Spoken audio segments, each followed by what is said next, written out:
Bande ko balandi yo kani télévision na pesi bino merci mingi songo zala ngai ebele ko yeba bino pe ebele na sima ya ba itandola bino équipe na Olanda biso na yo kani télévision.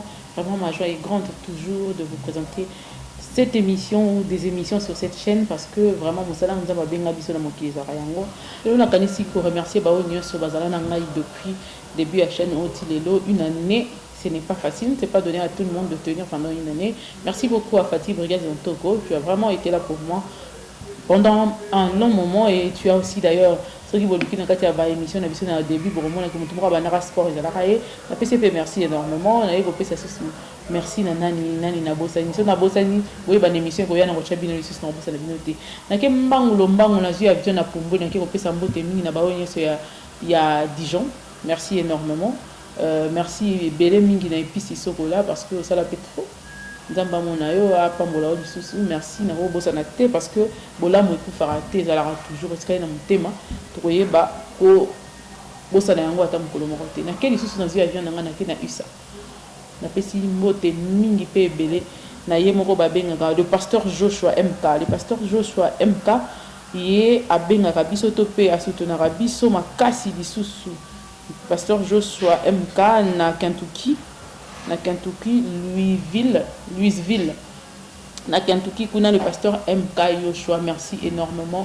Na ba conseil ma bonne delipe na kondime na biso lisusu na zone difficile ko pesa merci mingi na Marcel Ngoy na Texas bana poto ko za somo surtout ngai mingi USA mutelinga ngai mingi USA elinganga bakasi na pesi bino merci France na pesi bino merci Londres ainsi de suite lelo na hier ko sala analyse ndenge na sala ngo toujours na sala analyse moko liboso na bino pe liboso biso nyonso. Je crois que biso nyonso to monya on a ba réseaux sociaux likambo e déranger ka mingi ngana linga mingi ko ta mingi so za likambo libala nazo kota par rapport à ba individualité mais par rapport ya fait ou salimi ezani za que madame Mao X azalaki mwasi ya papa Janifai Y bavanda pendant un long moment et que bayebi onini les kana kati na bango nyonso ti bakabona c'est vraiment pas notre problème, ça nous regarde en rien du tout etadi na bisoté et mais eloko tungisi biso ezaki parce que boye na réseaux sociaux donc biso beto pesa moi ba vie na biso ko sunga na kati ya relation so bovandi ensemble. Je crois que osala na malamu na mabe to sala na malamu na mabe parce que ezala ndenge wana muto sala kaka bien na bien za la raté muto sala ka mabe na mabe pe ka za la raté du moment où tovani na déjà au-delà d'une année, c'est que ça permet à ce on s'est mis d'accord to moni que moi malamu moi muki ezali yango sali que tovani ensemble.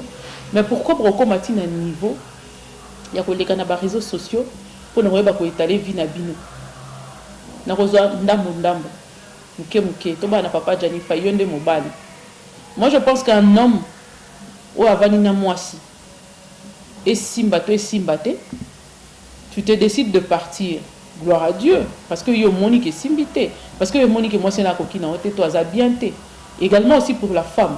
Donc on va ensemble na monique est simbité pour za bienté, toi za binemité. Ou bien faut pas rendre le coin au monde ngai ndenge ni na ko souffrir to au nuire ngai, ce n'est pas ce qui compte dans ça parce que lobby to éviter lobby ça na ba surprise ba ndenge grave. Il y a une photo linga to ça na ndenge bien, na ndenge calme.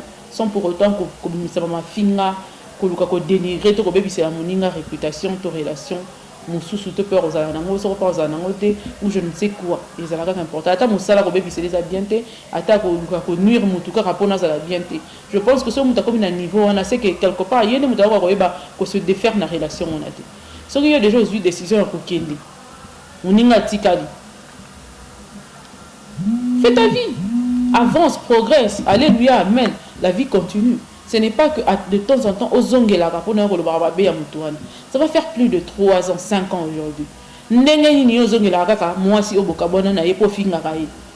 D'ailleurs, dans le barango chaque jour, que moi je trouve que Mao c'est une femme très mature. Très mature. Parce que dans ma camonio, c'est les cas natala, intervention à Bangomi Balé. Non, la maturité, on a mis tout le monde. Ça, c'est quelle incompréhension. Papa Gianni Faye te respecte comme mingi. Au sali musala na ki toko bien mais kotozo ki nezo baby c'est là. Madame Nayo ya sika pe ça au conseil parce que nga soki mobali na ngai o ya lingi ngai azaki na ex de temps en temps so zongela rara di solo ex wana na ba réseaux sociaux to pas batu c'est que quelque part bolingo esila te ayokaka kanda ndenge mwana mwasi wana abonga to ndenge mwana mwasi wana azo évoluer. Cette femme fait sa vie, elle évolue comme elle évolue. Au lieu de venir sortir des histoires du genre que écoute tant aux arana les arana mibali mo ba noti ndele mbongo et tout ça là, c'est que yo liara mbongo wana oza mobali mabe, oza mobali mabe, ce que yo remarqué ka zana mibali na poto ba noti ndele mbongo et que yo ndima ko lia yango, excusez-moi na tout petit micro, c'est que yo noza mobali mabe. Depuis ce moment là tu devrais la quitter, mais parce que tu profitais encore de la parcelle oh yaya na terabino bo fanda yango no bana continuer ko vanda na ye.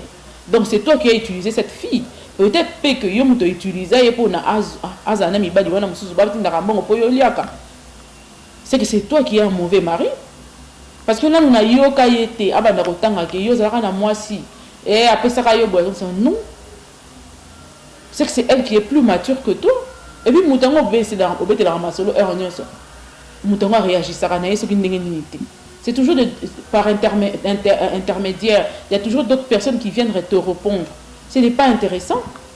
En tant qu'un grand monsieur mukolo koli atapona banana yoka sonir le grand internet pour na lo baramaka po banana parce que moi si ozana na vie ezalaka maote mais pour anika yende mutasala ko mutema pas sitilelo relation ezala ndingona te et puis mobali ya lo ba pam te. Toute personne qui est mature, qui est assez mûre akena ko lo ba ko raconta vie n'est pas batunyo sauter parce que la vision nyo c'est un problème. Peu importe tous les grands internet ou tous loba mais tous un problème na biso. Tous un problème sentimental mais na roya na ngote na internet na ko loba. Non. Ndeko sala nini? Yebisa ngata ngosisi ko lobe pesi yo nini. Okanga mona batundoke. Et puis que ça diffamation et puis que so ba funyo na justice et là likamba munene. Ko loba ke yende ndoki. Pourquoi tu dis que c'est elle? Parce que le pasteur en question n'a pas cité le nom de qui que ce soit. Na kati ya ba intervention na. Mais finalement, le Congolais, moi je ne comprends pas quoi. Donc, bino ceux qui bossent des discussions quelque part, faire aussi sur les réseaux sociaux. Mais monsieur, comme il a un millier de vues. Il y a un ligne qui va ça la loi mon communautaire ko finga to ça le moment na internet, to na ba réseaux sociaux, ba kangiye pena ba keina ye ba zi ba futisi masumu. A fouti yo pena dédommager pour la réputation ba somba ngote. Parce que les gens viennent mentir à tout moment sur les réseaux sociaux. Les gens peuvent se permettre de dire n'importe quoi. Relation quand on fait ensemble, c'était caché. On n'était pas en train de venir raconter tout ce qu'on se faisait, tout ce qu'on se disait sur Internet. Alors si c'est fini, gardez votre souffle, gardez votre calme, maîtrisez-vous et sili. Pourquoi mélanger vos vies? Vous avez des enfants au milieu, oh ba koli ba komi ba responsable, le ba ngope bazo linga. Bino ba tata na ba mami bozo ka sonité que bana na bino ba mona rabuzo ba na télévision. Mobile ezala bongote ya Jani s'il vous plaît pour avec tout le respect que je vous dois libala ce que sili et silaka yo luka nzambe kota na ba profondeur luka face à nzambe sambela ce que monique moi si mo quelqu'un kazo kangayo. On vous voit toujours dans ces genres d'histoires. On vous a vu ce qui n'a ni wana il y a pas si longtemps avec ta femme au besoin actuellement la brune ba moni bino la brune est passée sur les réseaux sociaux pour dire qu'Alingio les sociétés aux autres trompés na basi tala kangio na ba vidéo et tout ça. On a vu ça. On a vu ça. Ce qui coûte dans les façons monter les réseaux sociaux c'est que Zali. Donc quelque part, il y a nous avons mabé parce que toutes les femmes se plaignent de la même chose, de la même façon. Et ça qui est au côté. Oye sousou, oye kozonga sur les réseaux sociaux pour une autre bêtise. Ce n'est pas intéressant. Ça te respecte pas. Maîtrise-toi, liba les ala bongo. Ce que simbi. Ba mabe ezanga ça ba bala ya batu nyonso yebi yangote. Ba o pe bokenda na bango poto ba bala. Bango pe bana ba problème na bala na bango. Ba za calme to mona bango nonte. Ya po je te salue. Grâce aux amis, vraiment félicitations à toi. Oza parmi batu oyo ba kenda poto ba bala ba vana na coulisses ba linga ba kamo na bango bi mo na réseaux sociaux. C'est comme ça un homme. Papa l'autre là il y a Fioti. Atala pena ba problème na moi c'est ça na ah ceux qui pas spaghetti tout ça là mais ba gérer ba problème na bango en tant que de grandes personnes je vous salue aussi bato nyo so ba gérer ba problème na bango na kimia ba vanda Mike la Duchesse si jeune business so banda ozelaté que a ko gérer makamune bon a gérer vie na e foyer na e makamune za en dehors il faut savoir faire la part de choses entre la vie réelle na vie na bino ya artiste en tant qu'artiste c'est autre chose. Aux stars, je veux bien, mais tu peux bien gérer tes problèmes. Tu n'es pas plus star que les autres. Tu n'es pas plus star que ceux qui nani, ceux qui nani. Non. Mais comment ils font la part de choses? Ils veulent vraiment mettre une différence entre la vie normale et la vie en scène. Il faut faire une différence. Tu ne peux pas vivre, c'est comme si tu vivais dans la jungle, donc tout est permis, tout est utile et tout ça là. Non. On a vu de 6 jeunes,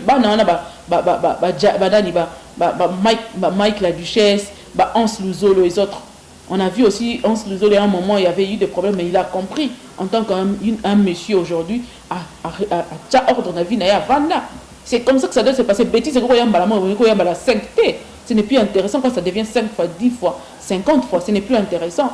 Parce que c'est toujours toi. C'est toujours toi. C'est toujours toi. Pour Nanine. Pourquoi ça ne fait toujours pas la une sur les réseaux sociaux? Et puis, tant total, il y a un problème. Tu peux remarquer, il y a une grande différence. N'analyse tout ça, que même ta manière de parler à une femme, c'est pitoyable de parler à une femme qui est partie dans la maternité pour repérer ça. Tu sais, le fait de garder l'enfant d'une personne, tu le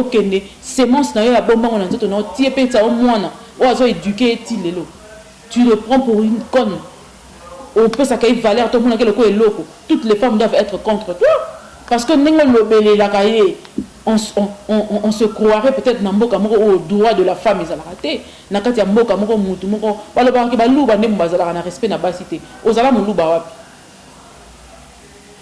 Comment tu ne peux pas avoir le respect pour celle qui est partie verser son sang dans la maternité? Parce que ça ne représente rien. Ça ne représente rien pour toi. Mais une femme qui t'a donné des enfants, qui t'a donné un enfant ou deux, mon corps, c'est beaucoup. C'est vraiment beaucoup. Tu sais ce que la femme perd en donnant la vie à un enfant? Oui, moi ça à perdre. Beauté n'a une partie à beauté qui n'aura pas moi on a ça. Parce que faut vendre na vomissement na biloko ndenge na ndenge. Tous ceux qui ont connu la grossesse et l'accouchement le savent combien c'est dur, combien c'est pénible. Pendant 9 bons mois, moi c'est bongo en train de chercher quoi manger exactement. Biloko ni simba soute posone baby manzaka na baby suki na baby nzoto ne tengami et si forme mosusu bandu te botie na nzoto poitrine na baby nyoso na pona anya pesa yo mona po pesa yo c'est. Et toi pour toi, c'est cette femme là que tu viens dénigrer de temps en temps dans les réseaux sociaux. Ça n'a pas de sens. Excuse-toi quand on s'excuse wala ndenge balaki ça qui biso ne balobi. Soki eza ya moto biso to kosilika. Soki pesa lisolo le kuta. Soki pesa ya kal. Ne place biso to kozo mabe parce que vraiment trop c'est trop. Et je donnerai un petit conseil à Mao, Yamao. Moi je pense que il n'est vraiment pas temps de répondre à ma cambouane. Donc, au talent, on a des autres moyens, on a des gens qui ont des gens qui ont nalinga ki boyo kapé ce qui pardon vous a solo tous à lokuta c'est surtout yo kangoka kambala moko. Bonsoir peuple congolais, qu'est-ce que vous allez batata la maman autant on a audio o izo tambola par-ci par-là pour ngai na mao za mama nandi star fay makamuna shona to sito bongisi yango esi l'équipe oya yokaki yo bakotaki kamula bango te bakotaki encore bakoti po baluba po basala po balingi. C'est moi-même le Janifa et le Franco to sisi makambo nyonso mamu Cécilie eza makambo bonzambe kotaki déjà mamu Cécilie déjà tout esili donc moi qui voulait aza mama na mnandi donc on a salé le on décolanga merci na Jésus salaki nazongisi yesu na maboko nzambe. Merci Willy Mambo video yango wana batu tu bayoka ki mabe so ki déranger bango no ba fingi ite nzambe kaka latiki so maboko nzambe nzambe libisa pour nda audio yo do promesse à shooter ona lobaki ezaki kanda ipenge na kanda mais les légisal c'est là ma famille tout makamyo so c'est bon mais na issue ça na kati donc promesse à shooter donc botira no boma baler ko sikisa ba bula na banzungu po beta so la Janifa ya lobaki boy na maodo aussi si makambo Cécilie na donc botika na bilobela izanga mutu na makolo. Ouais, c'est Franco Janifa email na bien déjà et le réseau soutien.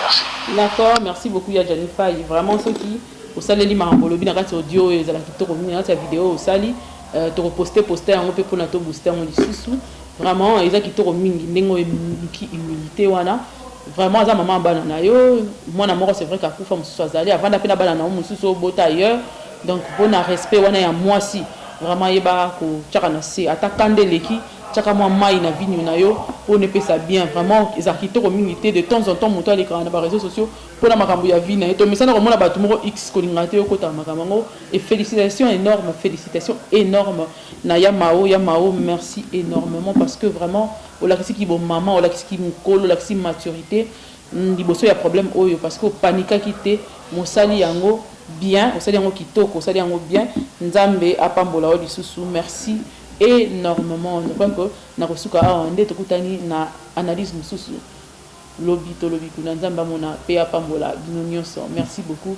na équipe na nyonso kelimbo mana pesio merci énormément na ba oya usa ya ngai ya tangu nyonso na pesi bino mbote na moni kuna MK Joshua pasteur MK Joshua na Kentucky na ville ya Louisville na pesi mbote mingi na pesi pe mbote na Texas bongo na Texas na pesi mbote na ba bengi Marcel Ngoyi na pesi mbote belé mingi na pesi papa chéri na Dijon na pesi mbote na équipe nyonso ya mon général et pesi sokola merci pour na oyo nyonso bosala la ka chaîne oyo pe ba oyo nyonso na bosani bino bolimbisi ba oyo nga bozalaka na kati ya ba live topé ba émission na ngai nyonso na pesi bino merci kala mingi te na osala liste ya ba abonnés na ngai fidèle pour que batika la penza ya solo na mabanga na bango ya heure nyonso titre à partir à Brazzaville les représentants légal ya ba Brazzaville nyonso na kati ya chaîne oyo ezali titre na pesi mbote et belé titre Alfred merci énormément na mongi Jordi Moulenda